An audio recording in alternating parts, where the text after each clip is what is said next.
Hey everyone, Kale with Antique Book Collective, and today I'm getting to you guys with the best places to source books for your online resale business. And it's not just that, but it's the top 5 places to source for your online selling business. So with that said, let's just get into the top 5. So right off the bat, guys, I want to say that my top 5 are not going to be Walmart, Target, that sort of thing where you're buying new things. For me, I find that the best things that I make money on are used things. I find that the return on investment is so much higher and my initial investment is so much lower. Instead of paying, say, $20 to buy a hammer, you're paying 50 cents to buy the hammer or 25 cents for buying a hammer. Most of the time, guys, when I'm buying tools from like garage sales, they're asking 25 cents.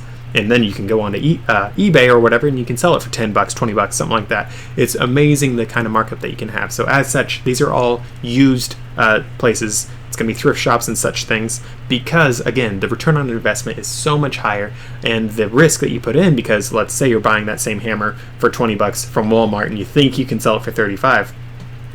The return on investment, that's a very slim margin, first off, and second off, if it doesn't sell, you're out $20. Whereas if you bought that same hammer for 25 cents, oh no, I lost 25 cents. And then, of course, that can stack up and it can hurt long term. But for me, I personally find that the used things are the best value, especially if you're brand new to this.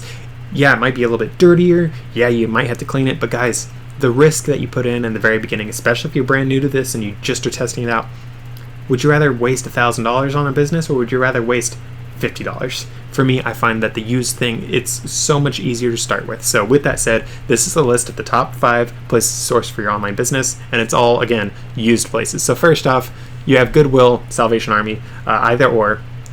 I find that those stores are a pretty good place. This is not in any particular order, so it's first one just because this is the most common thing that people think of, but Goodwill Goodwill stores and Salvation Army, pretty good location. Next one, Goodwill Outlet, which I just slipped.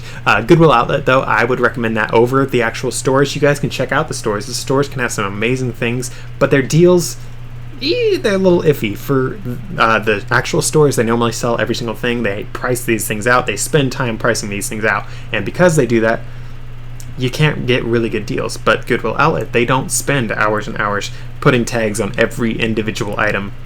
Goodwill Outlet, they're just like, hey, you pay this much per pound for that, this much per pound for that, and like this much per book. And it's dirt stinking cheap, guys. You can make so much money on Goodwill Outlet. I have made so much. Personally, I think I should go to Goodwill Outlet more based on how much I make off of it.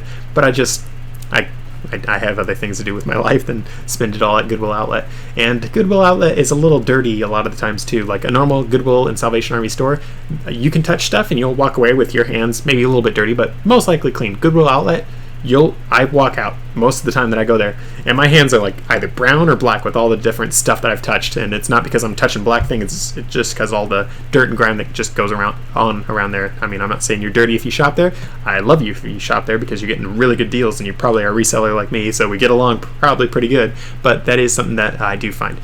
Next up, though, guys, for me, I'm in a book business, so this one's a little jaded, but Friends of the Library sales, guys, I get so many amazing books at amazing deals at Friends of the Library sales, and I get such a good volume of books. I mean, if I need to fill up my store overnight with a bunch of books that I know will sell and I know will at least make me some money, I would go to a Friends of the Library store and I would buy every single thing that they have, or a Friends of the Library sale. They do have stores and they do have sales. It basically depends, but both of them are very, very good. I personally prefer the big old sales where they do like 1 or 2 a year, as opposed to the stores where it's always open, because the stores normally get hit by the other resellers.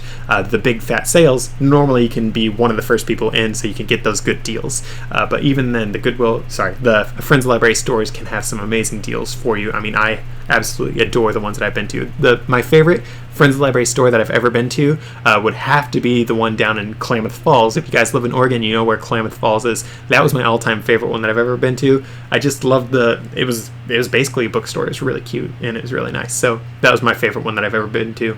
So fun little thing right there. Next up is estate sales and garage sales. That's number 4 for a big reason, because that's a big place that I make a lot of the money that I make for my online selling business. And again, I know that I do books, so I do focus on books for the estate sales that I go to, but there are, as I'm sure you guys know, some people love books. Some people love creepy ceramic dolls. Some people love collecting. I've seen people collect furniture. Those are some of the weirdest estate sales I've been to. It's like, Wait, why does this person have 45 couches in this room? Oh, they were a collector of them. Why? What purpose? At least with books, you can read all the books in your lifetime. Like, couches, why do you need 50 in one room? But people collect all these different things, and as such, their estate sales, like, let's say that you have an everything store for eBay, you can buy whatever someone has at at an estate sale. However, if you are a more niche-oriented person, like for me, I do antique books, I can shop around for these estate sales and see who has the most books and just go to those specific ones, because it's like, well, I'm not going to go to someone's estate sale that has 3 books. I'm going to go to one that someone has 1,000 books, 3,000 books. Guys, I've been to some that they literally have, okay, I'm not going to say literally, but probably have like 10,000 books. I mean, those estate sales, guys, are insane. Like, I don't even know how to comprehend that. It's like, did you even read these all in your life? Like, if you did, I'm in awe, and if you didn't, I'm still in awe because you have so many amazing books. So for me, those are the ones that I prioritize in my business. But I see quite a few different things that people do sell in their eBay businesses. Thinking of a fun story right now, but I don't know if I should tell it. I won't tell it. This video is going to be long enough as it is. So with that said, though, guys, garage sales are also, I put them in the same sort of thing. Garage sales, I would say, are a lot less likely to shop around for me with my book business, because people don't really sell a whole lot of books at garage sales, but I do have sometimes where people do sell those. However, if you guys are just selling clothing is one of the biggest things that I see at garage sales, and a lot of the time people are selling these things for like literally pennies on the dollar, or literally pennies, period.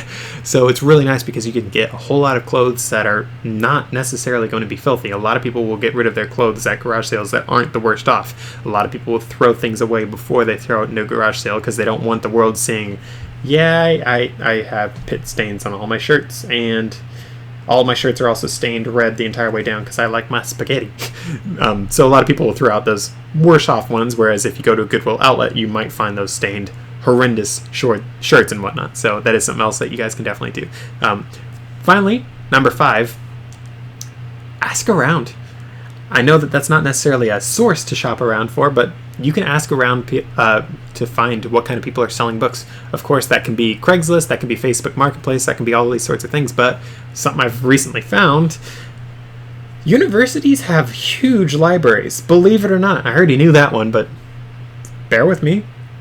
Some universities, guys, they have a boatload of books that they don't have in circulation in their library proper anymore. It's in their library's annals. It's in the hidden areas where it's like, yeah, we have all these books that are sort of available. We don't really let anyone read it. It's reference only, and no one's read it for the last 40 years. This book's 175,000 years old.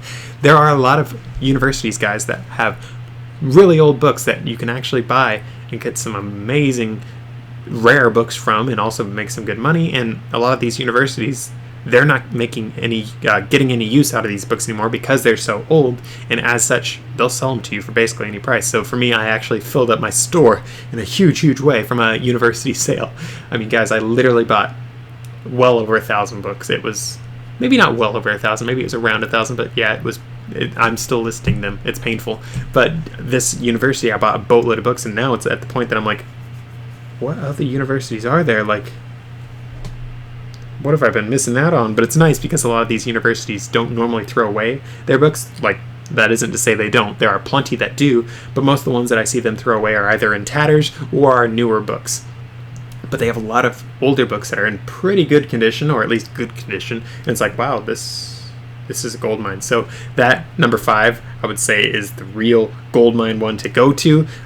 You do have to ask around, and I don't recommend doing it if you're brand spanking new to the business, because there are some caveats attached to it. First off, you need to know what the books are worth before you buy them.